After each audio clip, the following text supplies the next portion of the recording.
Aujourd'hui, il fait frais, il pleut, on est en automne et suite à la dernière session qu'on a fait avec Florian, que vous pouvez voir en vidéo, c'était la folie cette session, on s'est bien amusé, donc allez la voir, je pense que vous allez vous amuser. Et bah suite à cette session, moi j'ai bien envie de me faire une session découverte au drop shot. C'est la saison, je sais qu'il y a des gens qui ont beaucoup de résultats au drop shot en ce moment. Moi je connais très peu cette technique, donc j'ai envie de la découvrir avec vous.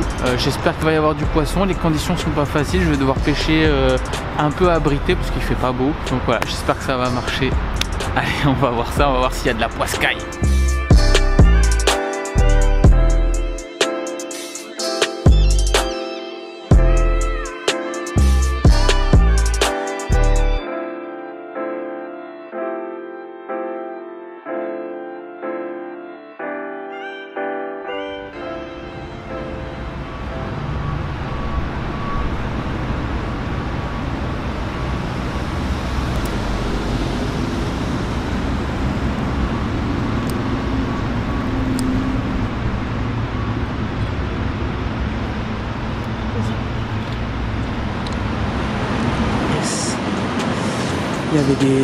Il y avait des grosses perches qui suivaient derrière quand j'ai remonté le poisson. Donc il y en a encore derrière. Donc voilà, perche au drop shot, ça fait vraiment plaisir. Une technique vraiment particulière et qui donne des résultats vraiment assez fous. Moi je suis assez surpris. Voilà, relâché.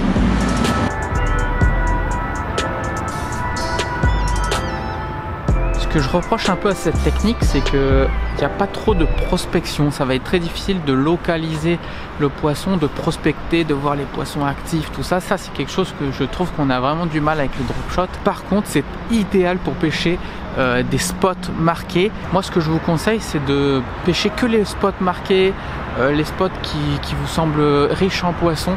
Parcourez du terrain, spot après spot. Il n'y a pas vraiment de prospection, mais on va pouvoir pêcher vraiment de façon optimale chaque poste.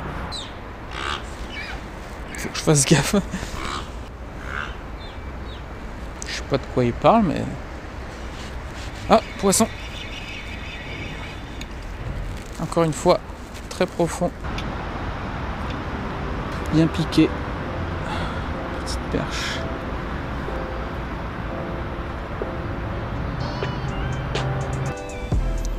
Selon moi, le drop shot c'est vraiment idéal dans cette configuration là en surplomb. Quand on est très haut et que c'est difficile de pêcher, ça va nous permettre de pouvoir proposer une présentation de leurre vraiment optimale, alors que nous on n'est pas en confort de pêche, qu'on est en surplomb et qu'il y a beaucoup de profondeur. Ça va permettre d'avoir rapidement une belle présentation et débloquer la situation. Donc pour cette configuration là, c'est une technique idéale, j'avoue.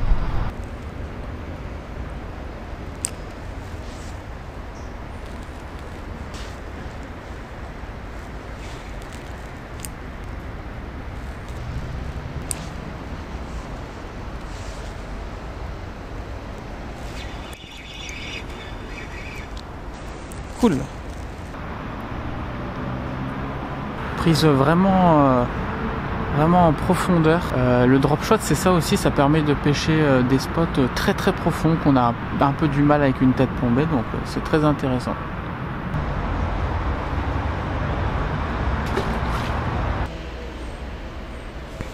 Poisson.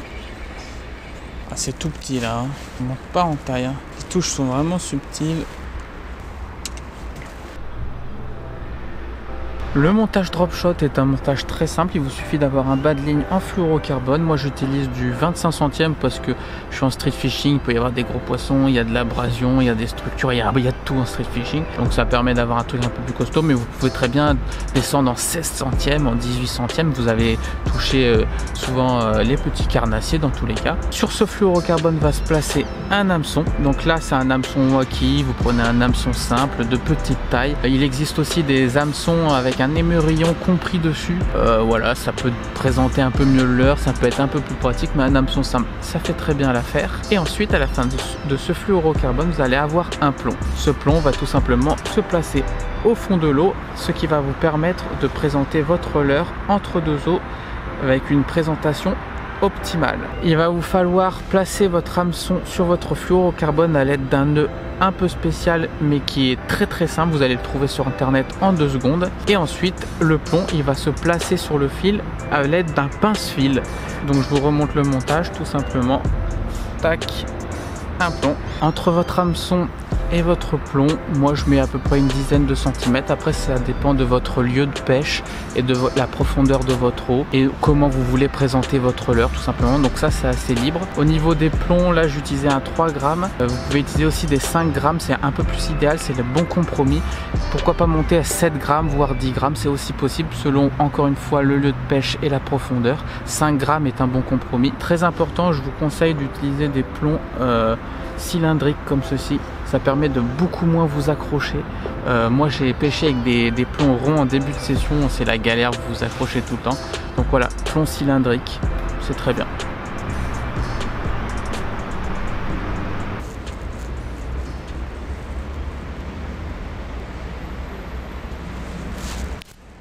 Poisson. Ça a l'air un peu plus joli. Yes. Ah, c'est un peu plus gros. Yes, ça fait plaisir. Cool. Ah, une taille un petit peu au-dessus, ça fait plaisir. C'est vraiment pas mal, hein. Je vois que les conditions sont très difficiles. Je vois aucune activité, rien du tout. Et j'arrive à quand même sortir quelques poissons malgré que ce ne soit pas des énormes poissons. Très bonne technique que je vous recommande quand vous galérez à pêcher et que vous connaissez quand même un peu vos spots. Ça peut vraiment débloquer la situation. On va la relâcher.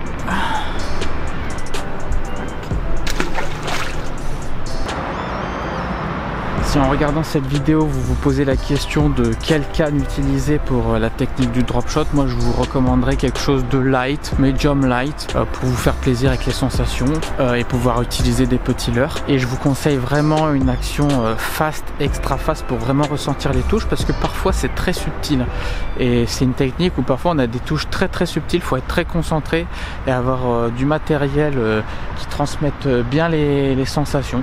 Donc voilà, une canne light, medium light pour la perche en drop shot, c'est très bien.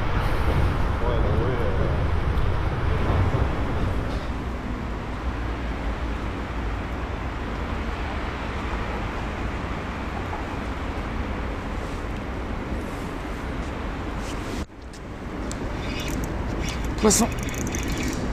Wow, c'est très gros. Yes. Yes. Wouh. Yes. Ah, super. Ça, elle fait plaisir celle-ci. Wouh.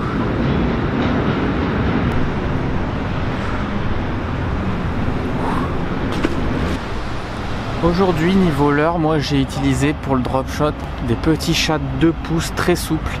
Lors de la dernière session qu'on a fait avec Florian, lui aussi il a pêché avec des petites tailles comme celle-ci, avec de leurre très souple, et ça marche du tonnerre pour cette technique parce que le but de cette technique est de présenter quelque chose qui va émettre des petits mouvements d'eau, qui va être assez subtil avec une présentation très naturelle. Donc des petits leurres très souples, c'est super bien. La taille 2 pouces idéale pour maximiser les touches et même faire des jolis poissons, je vous promets. Ensuite, je vous recommande aussi la taille 3 pouces qui est un bon compromis quand les perches par exemple sont sur des proies un petit peu plus grandes. Le deuxième type de leurre que je vais vous recommander pour cette technique, ça va être les leurres finesse. C'est des leurres qui ont l'avantage de se présenter vraiment très naturellement, qui ressemblent vraiment à une petite proie qui émet de très faibles vibrations, donc idéal pour cette technique. Vraiment, c'est vraiment des leurres qui sont conçus pour cette technique. Et si vous voulez être un peu plus exotique, ça, à mon avis ça marche très bien avec des petites créatures. Je pense que ça peut faire carton dans certaines conditions. Et voilà, c'est la fin de cette session. Vraiment très difficile les conditions. Très difficile de sortir les poissons et surtout les jolis poissons n'étaient pas vraiment là. Malgré ces conditions difficiles, j'arrive à faire du poisson et grâce au drop shot, je pense. Pour moi, l'avantage de cette technique, c'est que on peut présenter le leurre d'une façon qui est complètement différente que d'habitude. Quand vous pêchez avec une tête plombée et un petit leurre, vous allez racler le fond, vous allez avoir des animations même subtiles. Même quand vous vous animez subtilement, vous allez avoir quelque chose de quand même de dynamique et du coup le poisson doit vraiment être en mode prédation pour aller choper le leurre, il doit l'intercepter, il doit faire des efforts, il doit chasser tout simplement.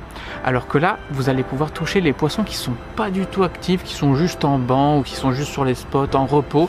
Et en fait, vous allez pouvoir présenter le leurre de façon tellement naturelle et tellement subtile et entre deux eaux que le poisson va pouvoir le gober très facilement et va pouvoir saisir votre leurre même quand ils n'ont pas vraiment la tête à ça.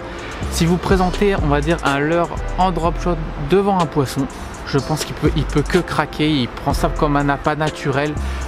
Moi je trouve que le drop shot ressemble à la pêche aux appâts naturels et je pense qu'on a des résultats assez similaires. C'est là que le drop shot a un intérêt pour moi.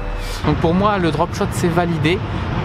Les points négatifs pour moi c'est qu'on ne peut pas prospecter bas du terrain, mais c'est pas fait pour. Et le deuxième point négatif c'est que vous allez vous accrocher très souvent, surtout en street fishing. Pour moi c'est un point négatif. Il y a moyen que sur une session vous perdez quelques montages et c'est assez chiant. Voilà, pour moi le défaut de drop shot se trouve là. Par contre il a plein d'autres qualités et je pense qu'il faut vraiment exploiter cette technique quand votre pêche est difficile. Je pense que ça peut être un atout de taille. Donc j'espère que vous avez apprécié cette vidéo. J'espère que grâce à cette vidéo vous allez vous mettre au drop shot, essayez ça. Donc voilà, si vous avez apprécié cette vidéo, un petit like, un petit abonnement et tout le monde est content.